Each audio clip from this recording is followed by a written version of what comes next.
Bonjour à tous et bienvenue dans les royaumes de Kia. Aujourd'hui une nouvelle vidéo avec un nouveau concept que j'espère qu'il va vous plaire. Donc c'est un petit test aujourd'hui où on va faire du gameplay. Aujourd'hui on va faire du gameplay sur Flesh and Blood. Donc je vais vous montrer un peu comment fonctionne Flesh and Blood en faisant une partie grâce au site Fabrari que vous voyez ici devant vous qui va nous envoyer sur une plateforme de jeu qui s'appelle Talishar avec mon deck.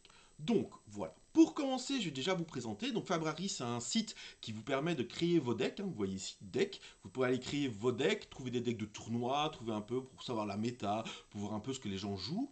Je vais aller dans mes decks parce que dans mes decks, vous avez aussi la section créer. Donc comme vous pouvez voir ici, j'ai créé plusieurs decks et je vais vous présenter aujourd'hui le deck Sword and Booty qui est le deck en classique construit, donc un deck de 60 cartes que je suis occupé à tester pour le moment.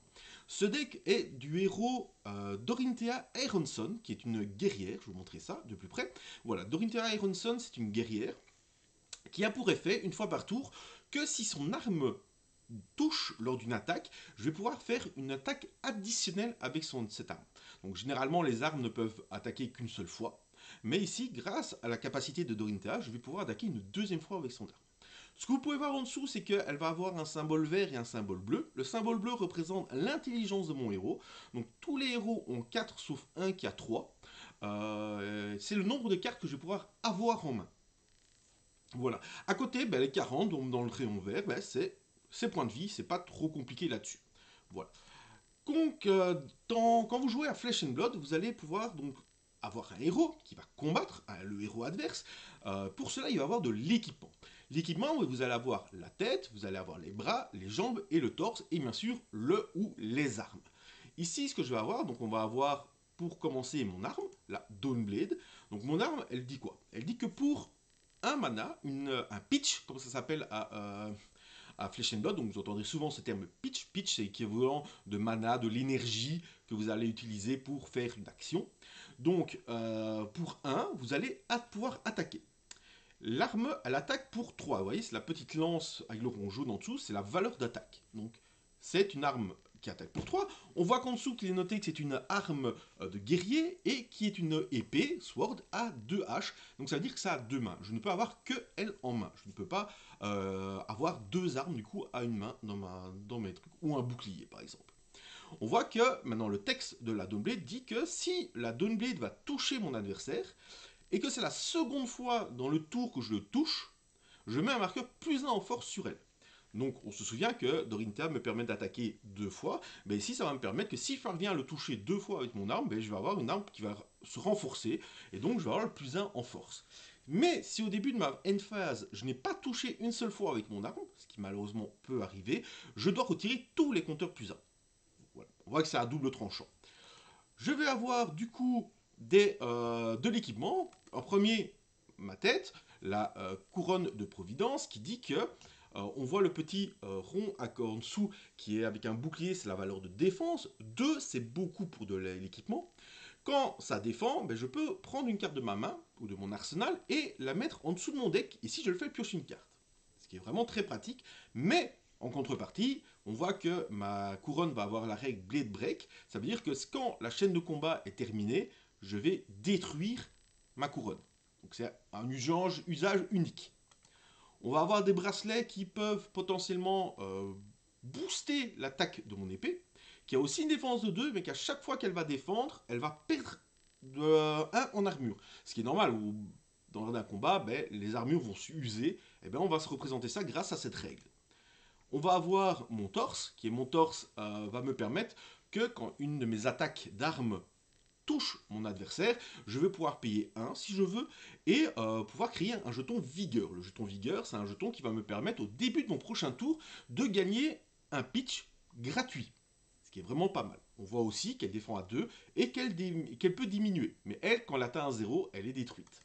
Et enfin, les jambes, qui me permettent, si mon attaque a touché, de pouvoir les détruire et de pouvoir avoir mon attaque et go again. Go again, c'est un mot-clé qui va revenir souvent. Et ce mot-clé, en fait, dit que si vous avez fait une action, en fait, quand vous jouez à Flesh and Blood, vous n'avez qu'une seule action, qu'un seul point d'action. Mais à chaque fois que vous allez jouer des cartes qui ont la règle Go Again, ça vous permet en fait de regagner un point d'action derrière et de pouvoir refaire une action. Sans ça, ben, votre tour finit. Donc Voilà. C'est ce qui permet, la mécanique de Go Again, c'est ce qui permet d'avoir plusieurs fois. Ici, toute la mécanique va être que vu que Dorothea va attaquer avec son arme, et uniquement son arme, eh ben, le but en fait ici c'est d'avoir à chaque fois des réactions d'attaque ou des actions qui vont booster mon arme et qui vont me permettre en fait de pouvoir taper plusieurs fois avec cette arme. Et c'est comme ça qu'on va retrouver toutes les cartes que j'ai mis dans mon deck. Donc j'ai fait un deck de 60 cartes. Alors, je ne vais pas vous les présenter une par une, je vais vous les expliquer à chaque fois quand je vais jouer la partie, mais ça va être énormément de cartes qui vont booster mes attaques ou des attaques réactions qui vont se faire quand mon adversaire va pouvoir défendre. Ah, je vais pouvoir jouer des réactions pour booster mon attaque. Voilà. Je n'ai, si ma mémoire est bonne, oui, je n'ai aucune action d'attaque classique, ce qui va pouvoir changer quand même beaucoup de choses par rapport aux autres decks, hein. Donc voilà, mais j'ai que des choses qui vont booster mon épée, je suis d'une chevalière. Vous allez voir qu'on a aussi l'Inventory. L'Inventory, en fait, c'est des cartes de sideboard. Alors, à Flesh and Blood, ce qui est un peu spécial, c'est que les sideboards, en fait, se jouent avant. Pourquoi? Parce qu'en fait, c'est en BO1. Donc, c'est-à-dire, pour ceux qui ne connaissent pas trop les jeux de cartes, en BO1, ça veut dire le best of one. Donc, c'est en une seule partie, celui qui gagne la partie va gagner la game entière. Donc, pour cela, en fait, au début, on va montrer quel héros on va jouer à notre adversaire. Donc moi je joue Dorothea, mon adversaire va me montrer quel héros je vais jouer, et grâce à ça je vais savoir plus ou moins, tiens, je me dis, ah ben c'est un ninja, il est spécialisé dans les petites attaques et ainsi de suite, ah, ben tiens je vais mettre ça. Et donc on va avoir un pool de 15 cartes qui regroupe de l'équipement supplémentaire si on veut, ou des attaques, des actions de défense et ainsi de suite, qu'on va pouvoir rentrer en échange d'autres cartes. En fait le deck doit rester à 60. Je pense, je peux dire des bêtises, mais normalement, ils doivent rester à 60. Et voilà, on doit changer type partie. Voilà. On voit les tokens que je vais aussi utiliser pendant la partie, mais ça, on s'en fout. Alors, on va arriver, vous allez voir, sur le petit côté, vous allez avoir un petit bouton comme cela, une petite pièce de monnaie qui s'appelle Jouer sur Talishar, qui va me permettre de cliquer et d'arriver sur la page de jeu de Talishar. Donc, on va dire, c'est bien mon deck, voilà. En classique construit, le public peut venir voir, et je vais donc créer la game. Voilà, donc, en attendant, je vais arriver sur ceci, on voit que je suis ici à Ironson, hop, on va un peu diminuer pour que vous voyez un peu tout, voilà, on voit que mon arme, et on voit que je vais pouvoir changer par rapport à l'adversaire que je vais jouer. Hop, je me mets en plus petit, vous n'avez pas besoin de me voir, le mieux est que vous voyez le jeu. Là, on va attendre un petit peu que quelqu'un arrive, et pour cela, ah ben voilà, et c'est Syndra. Syndra, déjà, on va me demander si je veux jouer en premier ou en second. C'est un ninja, je vais pouvoir jouer en premier. Voilà. Syndra, elle fait plein de petites attaques, donc je vais prendre un équipement qui me permet de casser toutes ces attaques. Je vais aller sur le deck, et le deck, je vais pouvoir changer des attaques. Je vais prendre des choses qui sont fortes contre les ninjas. Hop, hop, hop. Je prends des petites contre-attaques que je vais enlever d'autres cartes pour me permettre de le faire. Voilà. J'ai changé 3 cartes, je vais pouvoir submit mon deck. Voilà, et je vais attendre qu'elle submit le sien aussi pour pouvoir jouer la partie. Allez, ma petite Syndra, il s'appelle Nio. Bonne partie, Nio. Donc voilà, on voit que c'est moi qui commence, on voit que mon équipement est mis. Est-ce que vous voyez bien tout? Oui, c'est nickel. Je diminue encore un tout petit peu ma tête pour que vous voyez tout l'équipement. Voilà, c'est parfait. Là, je vais pouvoir jouer. Donc, je vais décider... Ah, j'ai pas une super main, mais c'est pas grave. Je vais jouer valeur du guerrier. Et pour cela, il va me demander de pitcher, parce que vous voyez, il me manque du pitch pour pouvoir le jouer. Je vais choisir une carte que je vais mettre dans la pitch, et on voit qu'il m'en reste 2, parce que je vais en jouer que 1. Parce que les cartes bleues vont donner un effet de 3 pitch. Voilà, grâce à ça, donc, ça va booster. Je vais pouvoir, du coup, attaquer avec mon arme. Ils vont prendre le pitch que j'utilise. Mon arme va donc être boostée grâce à ma valeur, qui dit qu'elle va donner plus en attaque, et si je touche mon adversaire, je vais avoir Go Again, je vais pouvoir réattaquer. On va voir ce que mon adversaire va vouloir faire. Oula, il défend un 8. Il a décidé de mettre toute sa main pour pouvoir. Est-ce que ça sert à quelque chose que je booste? Non, ça ne sert à rien. Je vais donc passer, ce qui finira mon tour malheureusement, parce que je ne pourrai du coup pas réattaquer. On arrive à la dommage table, je ne fais aucun dommage. Hein. Il a acheté toutes ses cartes. On peut mettre une carte en arsenal qui sera une carte un peu de réserve pour le prochain tour. Je vais donc mettre une carte en arsenal. Et je repioche pour avoir 4 cartes. Comme j'ai joué en premier, lui il va avoir l'avantage, exceptionnellement, de pouvoir le faire aussi. Pourquoi c'est exceptionnel? Parce que les cartes que je vais jouer pour me défendre, par exemple ici, ne pourront pas... En fait, je piocherai qu'à la fin de mon prochain tour. Donc, c'est des cartes que je ne pourrai pas jouer en attaque. Donc, je vais surtout, moi, me défendre, essayer de me défendre avec mes équipements au début pour pouvoir faire des grosses attaques après. Là, j'ai fait défendu avec mon Kabuto, qui est ma tête, qui va permettre, en fait, comme raid spécial, que dans tout ce tour-ci, il ne pourra pas attaquer avec ses armes. Pour bloquer un peu les ninjas, c'est pas mal. J'ai bloqué son attaque, on voit que il a 4 attaques et je l'ai bloqué avec 4 de défense. Il va pouvoir peut-être jouer une réaction d'attaque, là c'est ce qu'on est en train d'avoir. Hein. Est-ce qu'il va pouvoir jouer une réaction d'attaque? Je ne sais pas, on va voir. Il réfléchit, alors oui, il va jouer une réaction d'attaque, il va jouer son équipement qui lui permet de lancer une de ses dagues sur moi. Alors, qu'est-ce que ça fait de lancer une dague sur moi en fait? Ben, ça fait que je vais prendre des points de dégâts, et en même temps il va pouvoir du coup faire son masque qui a un pouvoir qui dit que la 3e fois qu'il va me toucher, il va pouvoir me piocher une carte. Donc ici, je vais passer, parce que c'est une petite attaque, et surtout, j'ai besoin de garder mes attaques. Il ne fait rien, je ne fais rien. Je vais prendre donc 3 dégâts. On voit les points de vie sur le côté, on a commencé à 40 tous les deux. Je suis à 36, il est à 40. Alors, je préviens évidemment tout de suite, je ne suis pas un excellent joueur. Hein. Donc, voilà. Si je fais des erreurs, évidemment, je vous m'en excuserai, hein. N'hésitez pas dans les commentaires à me dire qu'est-ce que vous auriez fait. Est-ce que cette vidéo, ça vous plaît de voir un peu de gameplay? Est-ce que ça vous plaît de voir jouer comme ça? Alors évidemment, ce serait mieux sur table, mais malheureusement, voilà, je ne saurais pas trop le faire pour l'instant. Mais pourquoi pas? Donc n'hésitez pas à me dire dans les commentaires qu'est-ce que vous faites. Donc là, voilà, on voit que malheureusement ma tête c'était qu'une seule fois, hein, vous vous souvenez, donc là je ne peux plus la jouer. On voit qu'après j'ai des défenses qui ont été perdues par mes armures, mais elles sont toujours là. Et moi du coup je vais pouvoir jouer maintenant. Qu'est-ce que je vais pouvoir jouer? Ici on voit que j'ai plusieurs actions à faire. Les actions doivent se faire avant que j'attaque. Donc je vais commencer grâce à la suprématie de l'allié, qui je vais payer en pitch évidemment, ça coûte 1, qui va faire que jusqu'à la fin de mon tour, j'irai plus 2 en attaque sur mon arme, et qu'à chaque fois que je vais toucher mon adversaire, je vais pouvoir piocher une carte. Donc ça c'est bien. On va voir ce qu'il va faire. Hop là. Je vais donc faire après un butin de guerre, qui va me permettre de donner encore plus 2, et go again à mon arme. Et là je vais attaquer. Je ne vais pas jouer celui-là, il coûte 0, je pourrais le jouer. Mais je ne pourrais pas payer une deuxième fois si celle-là passe pas. Donc, allez, je vais quand même la jouer parce que ça ne sert à rien d'autre d'attendre. Je vais encore donner plus 1 et ma prochaine attaque aura plus 3. Donc là, je vais évidemment, là si je touche, je taque à 8, go again. Si je touche, je vais pouvoir piocher, ce qui va me permettre de réattaquer avec l'arme encore plus fort. Mais il le sait, mon adversaire. Donc, on va voir ce qu'il va faire. Est-ce qu'il va vouloir tout mettre pour défendre, mais ce qui va être très bien pour moi après, parce que du coup, ça veut dire que pendant son tour, il ne fera rien, puisque je vous rappelle qu'on pioche qu'à la fin du tour. Il a passé, donc je vais lui laisser prendre les 8 points de dégâts, à moins qu'il ait une défense-réaction. Non, il prend bien 8 points de dégâts. J'ai pioché une carte. Ah, malheureusement, elle coûte que 1, donc je ne vais pas détruire mes bottes puisque j'ai déjà go again. Je vais malheureusement pas payer 1 pour une vigueur parce que sinon j'aurais plus pour pouvoir réattaquer. Malheureusement. Je lui fais donc 8 de dégâts et je vais réattaquer avec mon arme en payant le pitch grâce à la carte que j'ai piochée.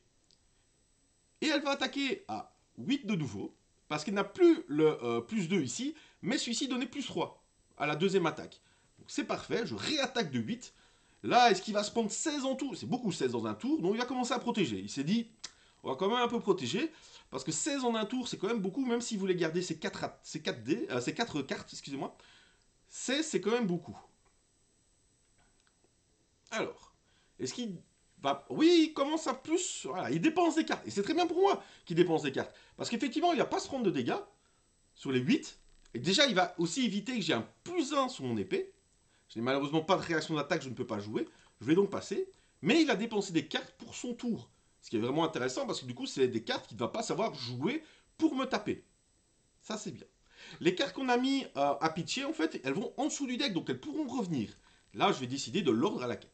Et hop, je repioche une nouvelle main, qui m'a l'air en plus une excellente main. On voit qu'il m'attaque pour 4. Bon. Est-ce que j'ai vraiment envie de bloquer? Oui, je vais quand même bloquer avec mes jambes.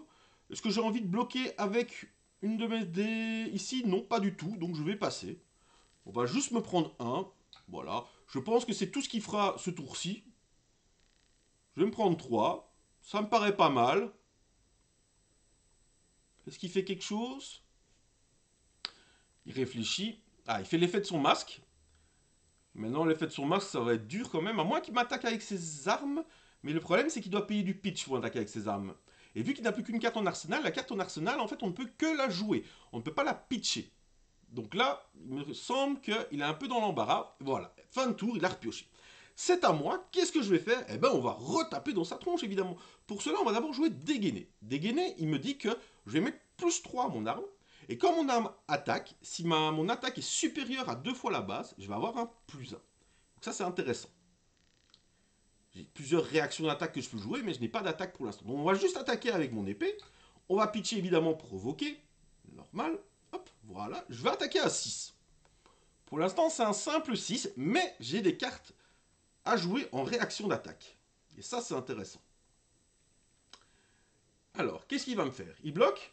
Ah, il bloque pas, donc je vais d'abord jouer Rafale de Lame, qui va mettre +2 à mon attaque et +2 à la prochaine attaque que je vais faire. Ça, c'est pas mal. Je vais jouer la carte dans mon arsenal qui me dit que je vais donner Go Again à mon attaque et +2 à la prochaine. Est-ce qu'il fait quelque chose en contrepartie? Non, toujours pas. Donc, on va passer. Est-ce qu'il a des défenses réactions? Non, du tout. Alors, c'est très bien pour moi. Hop, donc il va se reprendre 8. Ça fait mal pour lui, hein. Et surtout que là, ben, je vais pouvoir, moi, réattaquer avec mon arme à 7 cette fois-ci.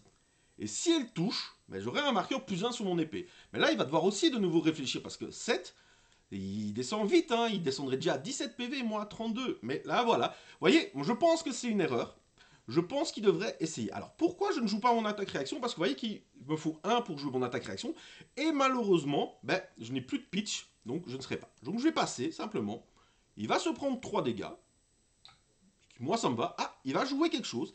Il joue une réaction de défense. Donc moi, je peux jouer des réactions d'attaque. Lui, il va jouer une réaction de défense qui dit qu'elle va défendre de 3. Donc elle va rajouter 3. Et finalement, il ne se prendra rien du tout. Mais surtout, ce qui est intéressant, la carte qu'il a jouée, c'est qu'il a, s'il a 2 fois cette carte dans son cimetière, il va pouvoir les exiler pour piocher une carte. Et ça, c'est intéressant. Je vais passer. Hop, voilà. Je vais passer. Je ne me prends aucun dégât. Enfin, il se prend aucun dégât, malheureusement. Et moi, je vais pouvoir mettre ma carte en arsenal pour plus tard et repiocher des cartes avec pas mal de bonnes choses, mais des choses qui coûtent 1. Ça, c'est un peu dommage parce que des choses qui coûtent 1, c'est un peu embêtant quand j'ai pas beaucoup de bleu à faire. Il rejoue une carte d'attaque. Je vais pouvoir défendre avec une carte normale cette fois-ci. Je peux défendre avec E et défendre avec une attaque. Pourquoi? Parce que je n'aurai pas assez de pitch pour tout jouer le tour prochain. Donc autant mettre en défense, voilà, plutôt que de rester avec des cartes en main. C'est mieux. Donc tout ça aussi, c'est un effet de calcul que vous devez faire. Ah, est-ce que je peux prendre? Est-ce que je me permets de mettre en défense? Et ainsi de suite. Qu'est-ce qu'il va faire par rapport à ça? Est-ce qu'il va jouer une réaction d'attaque? Non. Qu'est-ce qu'il va faire après maintenant? Est-ce qu'il va pouvoir jouer autre chose? Ou s'arrêter là?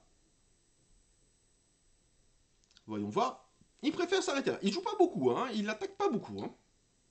Alors, je vais rejouer la suprématie de la lame d'acier qui m'avait bien servi là tantôt, puisqu'elle me donne +2 à mon attaque, et qu'à chaque fois que je touche, je peux piocher une carte. Donc ça, c'est vraiment pas mal. On va pitcher ceci pour la jouer. Et on va attaquer avec notre arme.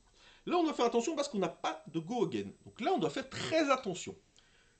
On voit qu'il a passé. Donc, je vais passer aussi. Alors, je vais pouvoir piocher. Et il me demande, est-ce que je veux détruire les réactions? Oui, parce que je vais les détruire pour avoir go again. Et ça, c'est intéressant. Donc, je les détruis. Je ne veux pas créer de vigueur pour l'instant. Donc, on continue à l'attaquer. Et il va se prendre 5.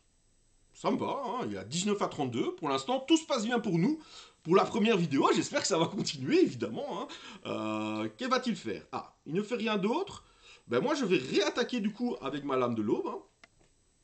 Cette fois-ci, elle continue à attaquer de 5 et à piocher. Il continue à passer. Intéressant. Je vais passer. Est-ce qu'il va jouer une carte de réaction? Non. Ok. Je vais créer un point de vigueur, oui. Parce que ça va être intéressant. En défaussant celui-ci. Parce que ça va me donner un pitch gratuit au prochain tour. Mais là, ça veut dire qu'il s'est quand même pris 10 dégâts sans défendre. C'est que sa main est excellente. Hein. Je pense que sa main devra être excellente. Parce que sinon, je pense qu'il aurait décidé de défendre. Mais là, on va voir. Là, on va voir. Je pense qu'il va nous mettre la sauce. Mais je pense qu'on va pouvoir faire quelque chose derrière. Déjà, il a tape à 4. Alors, juste 4 pour l'instant. Eh bien, je vais bloquer ces 4. Voyons voir ce qui se passe derrière. Est-ce qu'il va booster ça? Est-ce qu'il va passer ça? Voyons voir. Je pense qu'on va prendre une petite sauce ce tour-ci, mais c'est pas trop grave. On a de l'avance et c'est pas trop mal pour l'instant, hein. On a une bonne main pour le tour suivant. De nouveau avec la carte qui nous permettra de piocher. Alors j'ai pas dit, mais maintenant en fait, en classique construit, on peut avoir 3 fois chaque carte. Alors, avec cette attaque, la prochaine attaque draconique que vous jouez ou que vous activez coûtera 1 de moins à activer. Il pourrait attaquer avec son arme tout seul. Mais écoutez, il ne fait que 2 de dégâts. On a 30 points de vie, je pense, 32 points de vie. Je pense qu'on peut se laisser passer ça. On va prendre 2. On va passer à 30. Ça va. Son attaque coûtera moins cher, la prochaine attaque. Mais voilà, il attaque avec un kunai à 1 pour 0. On va passer, hein, ça c'est pas très grave. Pour l'instant, on laisse passer, mais ça nous fait pas beaucoup de dégâts. Il va gagner un pitch supplémentaire grâce à son armure, qui dit que quand une de ses dagues touche, il va pouvoir la prendre. Et il réattaque de nouveau avec la même carte pour 2. On va continuer à prendre. Vous voyez, c'est des petites attaques que le ninja fait, mais il peut en faire plein. Donc voilà, c'est ça aussi qu'il faudrait bien voir. Il a pu piocher une carte grâce à son masque, puisque c'est la 3e fois qu'il nous touche. Voilà. Encore une attaque à 1. Ok, hein, c'est des petites piqûres, mais il faut faire attention parce que beaucoup de petites piqûres font très mal. Maintenant, j'ai pas envie d'avoir trop dépensé des cartes, vous voyez, qui bloquent 3, qui me ralentissent, juste pour protéger que de 1. Là, il attaque à 4. Je suis sûr qu'il va nous mettre un gros baston dans la tête. Hein. Mais bon, on va continuer à laisser passer pour l'instant. Et il nous a quand même fait, mine de rien, c'est sa 6e attaque et il nous a touché 5 fois. Vous voyez, mine de rien, on a déjà perdu 10 PV. Hein. Vous voyez, les petites attaques. Et il recommence de nouveau à 4. Donc mine de rien, il nous a fait 14 points de vie pour l'instant. Hein. Est-ce que c'est bon? Est-ce qu'il a terminé? Il va nous refaire des dégâts avec une dague. Ok. Voyons voir, voyons voir, voyons voir, voyons voir. On va passer. Voilà. Ouais, il nous a quand même fait pas mal de dégâts ce tour-ci. Mine de rien, on a pris 15 dégâts. Ah, il revient en arrière. Il a loupé une action, à mon avis. Il a dû louper un trigger. Non, apparemment non. Je ne sais pas. Qu'est-ce qu'il fait? Ah, il active la capacité de Sidral pour récupérer cette dague du cimetière. Ok. Il a encore un pitch, donc il peut encore attaquer avec une dague. Ok. Vous voyez, mine de rien, je le laisse faire parce que j'ai envie de garder de quoi faire au prochain tour. Mais on voit que ça peut vite faire mal aussi. Hein. Ouais, c'est ça que j'aime bien dans ce jeu, c'est que il n'y a pas de mauvais tour ou de bon tour d'un adversaire en fait ou d'un joueur. C'est vraiment, voilà, tout peut bouger à chaque moment quoi. Et tout peut se renverser. Grâce à mon pitch gratuit en plus, j'ai pu jouer mon attaque de loup gratuitement. Est-ce que je vais jouer ça? Une, deux, trois. Non, je vais pas la jouer. Pas pour l'instant. Je vais attaquer avec mon épée. On sait que on se souvient toujours que j'ai un +3 ici qui se cache. J'ai pas de go again, mais je peux. Ah, ça, j'aurais dû jouer ça avant. Attendez. Attendez. Si je cancel, je peux revenir en arrière? Ouais. Je vais jouer ça d'abord. Pour que ma prochaine attaque est go again. Voilà. Et maintenant, je peux jouer en pitchant. Oula, j'ai failli faire une bêtise, hein, les amis.